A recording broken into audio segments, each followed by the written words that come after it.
झुका भी है, देश बिका भी है। और अगर लोग नहीं खड़े हुए और 24 में सरकार को नहीं बदला तो देश पूरा बिक जाएगा।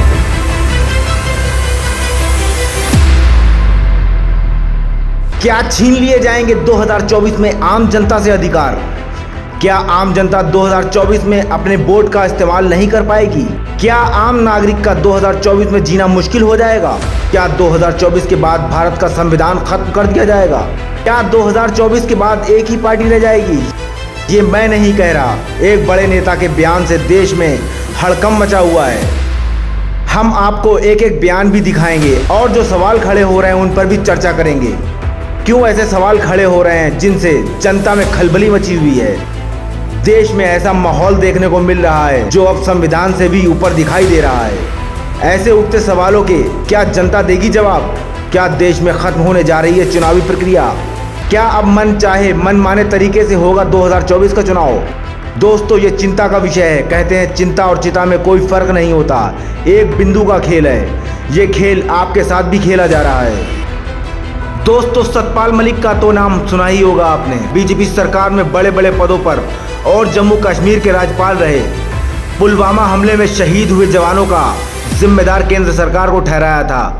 उन्होंने कहा था कि 2019 में लोकसभा का चुनाव हमारे सैनिकों के शवों पर लड़ा गया था। अगर इस घटना की जांच होती तो तत्काल गृह मंत्री को इस्तीफा देना पड़ता। उन्होंने पुलवामा हमले की जानकारी तुरंत पीएम मोदी को दी। इस पर पीएम मोदी ने कहा, चुप रहो। क्या मतलब है इसका? अगर आप अंधभक्ति से निकल चुके हैं या आपके दिमाग में गोबर ना भरा हो तो जरा सोचिए इस पर। इससे भी बड़ा क्या हो गया अब देश में? आखिर चल क्या रहा है हमारे देश में? बीजेपी के इतने करीबी नेता ऐसा क्यों कह रहे हैं कि 2024 के बाद वोटिंग नहीं होगी, वोटिंग राइट्स खत्म कर दिए जाएंगे? दोस्तों, एबीपी न्यूज सतपाल मलिक के बयान को लेकर क्या लिख रहा है, बड़ी चर्चा का विषय बना हुआ है। सतपाल मलिक का बयान क्या है? बयान में सतपाल मलिक ने लोगों से, आम जनता से, हम सभी से, आपसे अपील की है। उन्होंने कहा जनता इस बार सरकार को हटा सकती है। जी हाँ, इस बार हटा सकती है, नहीं तो अगली बार आपको मौका नहीं मिलेगा।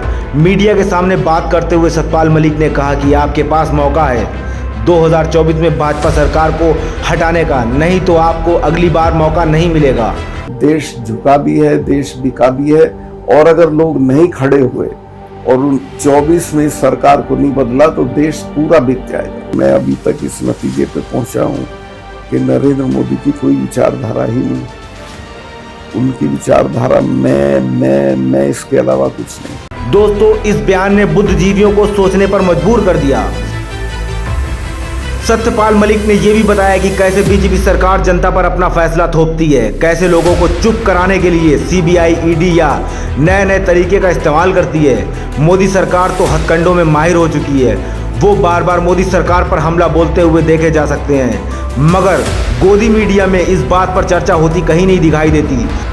सतपाल मलिक के इस बयान में कितना दम है? अगर आप देश के बड़े बड़े मुद्दों पर नजर डालेंगे तो देखेंगे।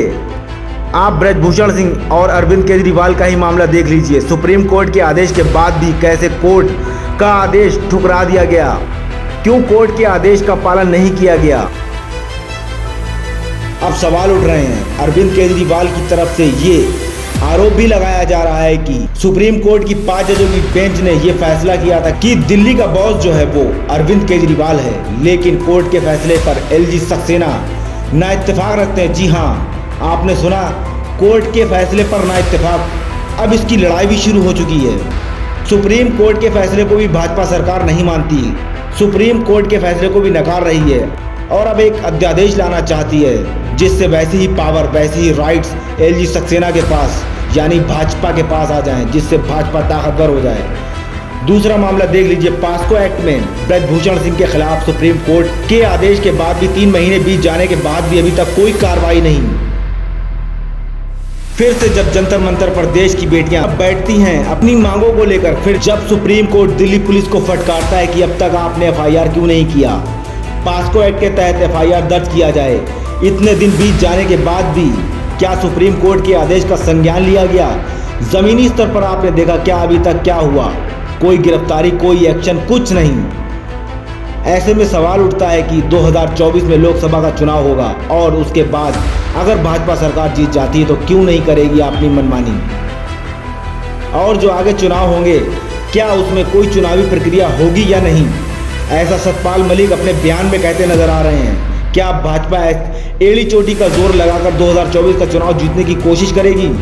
साम दाम दंड भेद के सारे हथकंडे 2024 में भाजपा लगा देगी? क्या 2024 जीतने के बाद देश में फिर कोई चुनाव नहीं होगा?